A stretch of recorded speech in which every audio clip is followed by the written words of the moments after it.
Assalamu alaikum students. Welcome to our YouTube channel. This channel is all about educational videos.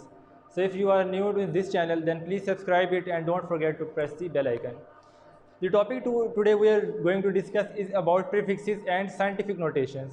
हम ये देखेंगे कि prefixes and scientific notations हमें क्यों ज़रूरत पड़ती है फिज़िक्स के बारे में जब हम भी बात करते हैं, जब भी हम फिज़िक्स के बारे में बात करें। तो प्रीफिक्सेस को कहा जाता है कि ये आपकी बहुत बड़ी बड़ी वैल्यूज़ को अगर आपने रिड्यूस करके बहुत शॉर्ट फॉर्म में लिखना हो तो तब हमें ज़रूरत पड़ती है प्रीफिक्सेस की। ठीक, बहुत बड़ी अगर वैल्यूज़ हैं, लेट्स सपोज एक वैल्यू है जिसको कहा जाता है स्पीड ऑफ लाइट, ठीक, जो है 3 मल्टीप्लाइड बाई 10 पावर 8। ये एक वैल्यू है बहुत बड़ी, लेकिन इसकी प्रीफिक्स अभी हम नहीं लिख सकते। प्रीफिक्स अगर इसका बनाना है तो आपको इस फॉर्म में कन्वर्ट करना पड़ेगा, 10 पावर 2 मल्टीप्लाई 10 पावर 6, क्योंकि पावर 8 है तो 6 एंड 2 क्या बन जाएगा 8। 30 मल्टीप्लाई हो जाएगा 100 के साथ, 10 पावर 2 मीन्स 100 और 10 पावर 6 एज इट इज़। अब इनको मल्टीप्लाई किया जाए तो ये बन जाएगा 3000 और 10 पावर 6 को प्रीफिक्स के फॉर्म में बोला जाता है मेगा।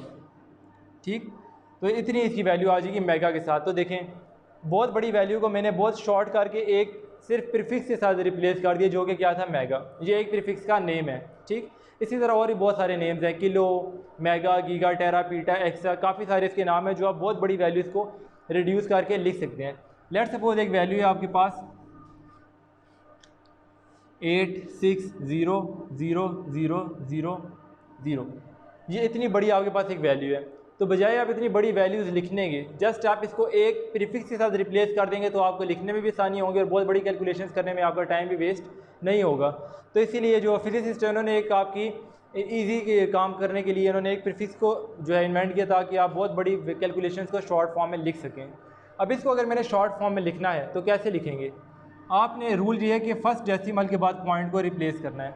फर्स्ट डेसिमल यहाँ पर क्या है 8, ठीक, तो पॉइंट आपका यहाँ पे शिफ्ट होना चाहिए। तो ये नंबर क्या बन जाएगा 8.60। आगे आप लिखना चाहें मर्जी है, वरना ज़ीरो काउंट ना भी करें तो ठीक है। तो कितने ज़ीरो था मूव करके गए 1 2 3 4 5 6, तो ये क्या आ जाएगा मल्टीप्लाइड बाई 10 पावर 6। ठीक, रूल ये है कि आपने फर्स्ट डेसिमल के बाद पॉइंट लगाना है। तो पॉइंट यहाँ पर आ गया 1 2 3 4 5 6 डिजिट्स हम पीछे मूव किए तो यहाँ पर क्या आ जाएगा 10 पावर 6। और इसको अगर मैंने लिखना है प्रीफिक्स की फॉर्म में तो इसका नाम होता है मेगा। ये नाम होता है मेगा और इसको डिनोट करते हैं कैपिटल M के साथ। तो इस वैल्यू की जगह जस्ट मैं क्या रिप्लेस कर दूंगा 8.60 मेगा। ठीक है, तो देखें कितनी बड़ी वैल्यू थी और इसको कितना रिड्यूस करके शॉर्ट फॉर्म में हमने लिख दिया। तो तब हमें ज़रूरत पड़ी प्रीफिक्सेस की। ठीक, अगर इसका टेबल देखा जाए तो टेबल इनका स्टार्ट होता है जो मेन प्रीफिक्सेस है जो बहुत ज़्यादा कैलकुलेशंस में यूज़ किए जाते हैं। ठीक है, तो इनका नाम देखें, स्टार्ट यहाँ से होते हैं ये,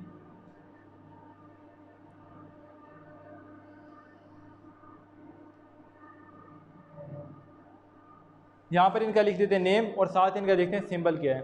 स्टार्ट होते हैं ये एटो से, ठीक, ATTO एटो। इसके बाद आता है फेमटो, फिर इसके बाद देखें तो पीको, फिर आता है नैनो, माइक्रो,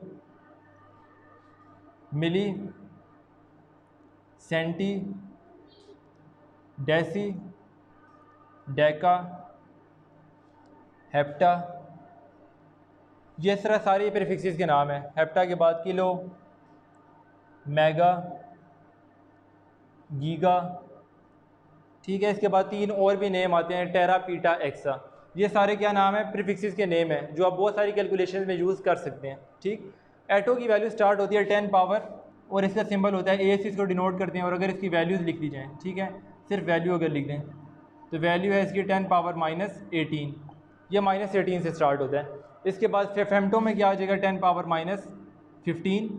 इसके बाद देखिए तो पीको में 10 पावर -12, नैनो में 10 पावर -9 और माइक्रो में 10 पावर -6, मिली में 10 पावर -3, सेंटी में -2, डेसी में -1, डेका में +1, हेप्टा में 2, इसी तरह 3 और मेगा में 10 पावर 6 और गीगा में 10 पावर 9। तो देखिए सारी वैल्यूज़ क्या है पावर के साथ हैं, इनके नेम है ये। ठीक है, ये हम बहुत सारी साइंटिफिक नोटेशन में यूज़ कर सकते हैं। लेट्स सपोज मैं यूज़ करना चाहता हूँ सेंटी को अपनी वैल्यूज़ में यूज़ करना चाहता हूँ और मेरे पास जो वैल्यू है वो ये है 0.02 6 मीटर्स में है ये, और इसको मैं कन्वर्ट करना चाहता हूँ सेंटीमीटर में। तो सेंटीमीटर में देखें क्या वैल्यू है -2, तो मुझे 2 पॉइंट्स मूव करना पड़ेगा। यहाँ से स्टार्ट हुए 1 2 पॉइंट्स मूव करके तो क्या पॉइंट आ जाएगा 2.6, ठीक। और रूल ये है कि अगर आप राइट साइड पे मूव कर रहे हैं तो माइनस की पावर आएगी, और अगर आप लेफ़्ट साइड पे मूव कर रहे हैं तो पॉजिटिव पावर आएगी। अभी हम कहाँ पे मूव कर रहे हैं, राइट साइड पे, तो पावर आपकी क्या आएगी नेगेटिव। ये आ जाएगा मल्टीप्लाइड बाई 10 पावर, कितने डिजिट्स हम मूव करके गए 1 2, तो 10 पावर -2, ठीक। पहले डिजिट के बाद पॉइंट आया, और जितनी पावर हम मूव किए हैं उतना आपके पावर के ऊपर वैल्यू आ जाएगी। हम 2 डिजिट मूव करके गए तो 2 आपकी पावर्स बढ़ जाएंगी, ठीक, -2 आ जाएगा। अब देखें 2.6 और 10 पावर -2 किसके इक्वल है, सेंटी के, तो यहाँ पर क्या आ जाएगा सेंटी और मीटर एज इट इज़। तो ये देखें आपने इतनी छोटी वैल्यू को और मज़ीद शॉर्ट फॉर्म में लिख दिया, ठीक। और अगर ये वैल्यू ऐसे होती, अगर हम माइक्रो की जगह लिखना चाहते हैं, ये माइक्रो बनाना चाहते हैं, और माइक्रो के लिए आप देखें 6 डिजिट हमें मूव करना पड़ेगा, तो इसका मतलब है बहुत छोटी वैल्यू है, 1 2 3 4 5 6 2। लेट्स सपोज ये वैल्यू है। अब इस वैल्यू को देखें कितनी ज़्यादा छोटी है कि ज़ीरो के साथ आप बार बार इसको लिखते ही जा रहे हैं। तो इसको अगर आपने और ज़्यादा शॉर्ट करना है कि बजाय आप इतने ज़्यादा ज़ीरो लिखने की आप इसकी शॉर्ट फॉर्म लिख दें प्रीफिक्स की फॉर्म में, और लेट्स सपोज ये सेकंड्स में है, ठीक। तो देखें कितने डिजिट्स मूव करना पड़ेगा, 1 2 3 4 5 6, फर्स्ट डेसिमल के बाद पॉइंट आ जाएगा 6.2 मल्टीप्लाइड बाई, अब हम मूव कहाँ पे कर रहे हैं, राइट साइड पे, तो पावर क्या होगी नेगेटिव, ये बन जाएगा 10 पावर माइनस, कितने डिजिट्स हम मूव करके गए 1 2 3 4 5 6, तो क्या आ जाएगा -6, और -6 की वैल्यू क्या है माइक्रो। तो माइक्रो का जो सिंबल होता है वो इस तरह से इसको डिनोट किया जाता है माइक्रो को। तो यहाँ पर अब जस्ट हम क्या लिख सकते हैं, आप 6.2 माइक्रो सेकेंड। अब देखें कितनी पहले आपको बड़ी वैल्यू लिखनी पड़ी थी, लेकिन इस एक प्रीफिक्स की मदद से आपने जस्ट 2 नंबर्स लिख दिए, एक आपका मैग्नीट्यूड और दूसरा आपका यूनिट, ठीक। तो इसलिए प्रीफिक्सेस आपके बहुत ज़्यादा हेल्पफुल होते हैं, बहुत बड़ी बड़ी मेजरमेंट को या बहुत छोटी छोटी मेजरमेंट को रिड्यूस फॉर्म में प्रीफिक्स की फॉर्म में लिखने के लिए ये ज़रूरत हमें पड़ते हैं, ठीक। तो ये था आपका टॉपिक प्रीफिक्स से रिलेटेड। अब यहाँ से आगे एक नया टॉपिक स्टार्ट होता है जिसको कहा जाता है साइंटिफिक नोटेशंस, और दोनों टॉपिक्स तकरीबन ऑलमोस्ट सेम है। अगर साइंटिफिक नोटेशंस को आप ऐसे नंबर जिनकी ये प्रीफिक्स आप देखें, ये तो टेबल में गिवन है, इनको तो आप लिख सकते हैं, लेकिन अगर इनके अलावा कोई प्रीफिक्स आ जाए, लेट्स सपोज 10 पावर -17 जो कि इस टेबल में नहीं है, तब हमें ज़रूरत पड़ती है साइंटिफिक नोटेशंस की, कि अगर आपके पास प्रीफिक्स का नेम नहीं है तो आप साइंटिफिक नोटेशंस को यूज़ करके अपना काम आसान कर सकते हैं, ठीक। और वो यहाँ तक कंप्लीट हो जाएगा। जैसे इसको मैंने सॉल्व करके ये लिखा, ये एक साइंटिफिक नोटेशन है। अगर यहाँ पर आप प्रीफिक्स पुट कर देंगे तो वो क्या होगी प्रीफिक्सिस नोटेशन, ठीक। देख लेते हैं इसकी भी एग्जांपल, ये दोनों ऑलमोस्ट सेम है साइंटिफिक नोटेशंस।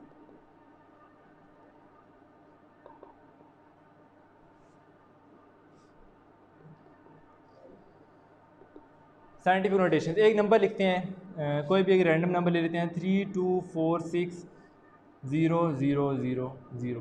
अब एक नंबर हमने देख लिया। अब रूल क्या था कि फर्स्ट डेसिमल के बाद पॉइंट आना चाहिए, ठीक।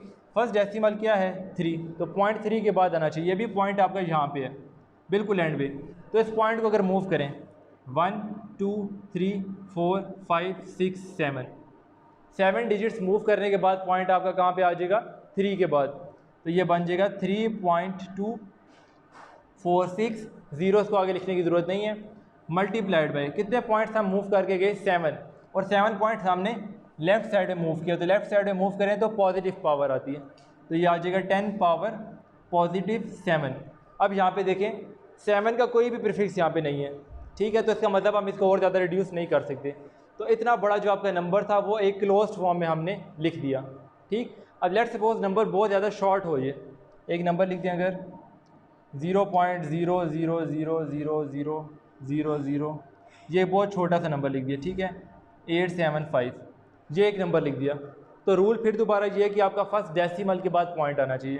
फर्स्ट डेसिमल नॉन ज़ीरो जो है वो 8 है, तो पॉइंट यहाँ 8 के बाद आना चाहिए, ठीक। तो मूव करना स्टार्ट करें यहाँ से, अभी पॉइंट यहाँ पे है 1 2 3 4 5 6 7 8 9 10 हमने डिजिट्स जब मूव किए तब हम कहाँ पे आ जाएंगे 8 के पास, तो नंबर क्या बन जाएगा ये 8.75 मल्टीप्लाइड बाय, क्योंकि अब हम राइट साइड पे मूव कर रहे हैं तो पावर आपकी होगी नेगेटिव 10 पावर -10, ठीक। और यहाँ पर देखें 10 का भी आपके पास कोई प्रीफिक्स नहीं है, तो ये आपकी बहुत जो छोटा नंबर था हमने उसको मज़ीद शॉर्ट फॉर्म में लिख दिया, ठीक। बजाय आप इतना बड़ा नंबर लिखते हैं जो बार बार, आपने इसकी 10 की पावर में लिख के शॉर्ट फॉर्म में कर दिया, ठीक। तो साइंटिफिक नोटेशन के लिए रूल ये है कि आपके नंबर्स हमेशा 10 की पावर में होने चाहिए, प्रीफिक्स में नहीं होने चाहिए। 10 की power 7, 10 raise to the power -10, ये क्या है, सारी 10 पावर्स में है, ठीक। पहला रूल ये है। और दूसरा रूल ये है कि इसका जो नंबर डेसिमल पॉइंट है वो फर्स्ट नॉन ज़ीरो नंबर के बाद आना चाहिए। जहाँ फर्स्ट नॉन ज़ीरो नंबर क्या था 3, यहाँ पे फर्स्ट नॉन ज़ीरो नंबर क्या था 8, ठीक। तो पॉइंट हमेशा यहाँ पर ही आना चाहिए, चाहे आपको जितना मर्जी आपको डिस्टेंस मूव करना पड़े, ठीक। एक नंबर और देख लें, बहुत शॉर्ट सा नंबर देखते हैं, 0.00345, ठीक। एक ये नंबर देख लेते हैं। पहला नॉन ज़ीरो नंबर क्या है यहाँ पे 3, तो आपको 3 के पास मूव करना है, 1 2 3 4। तो कितने नंबर आपने मूव किया, 3.45 मल्टीप्लाइड बाई 10 पावर -4, क्योंकि हम राइट साइड मूव कर रहे हैं, ठीक। तो ये भी क्या है, एक साइंटिफिक नोटेशन है। क्यों, फर्स्ट डेसिमल के बाद पॉइंट आ गया, पहला रूल, और 10 रेज़ टू द पावर में आ गया सेकेंड रूल। तो साइंटिफिक नोटेशन का कंसेप्ट यहाँ पर कंप्लीट हो जाएगा, ठीक। तो ये था हमारा आज का लेक्चर प्रीफिक्सेस से रिलेटेड, कि कितने प्रीफिक्सेस हैं हमारे जो हम डेली लाइफ में अपनी कैलकुलेशंस में यूज़ कर सकते हैं।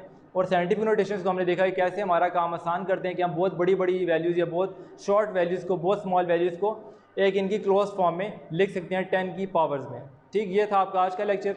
जहाँ से आगे हम स्टार्ट करेंगे आपके मेजरमेंट्स, कि आप किस तरह के इंस्ट्रूमेंट यूज़ करके अपनी डेली लाइफ के मेजरमेंट्स कर सकते हैं। अगर आपने लेंथ कैलकुलेट करनी है तो इसके लिए कौन सा इंस्ट्रूमेंट यूज़ होगा।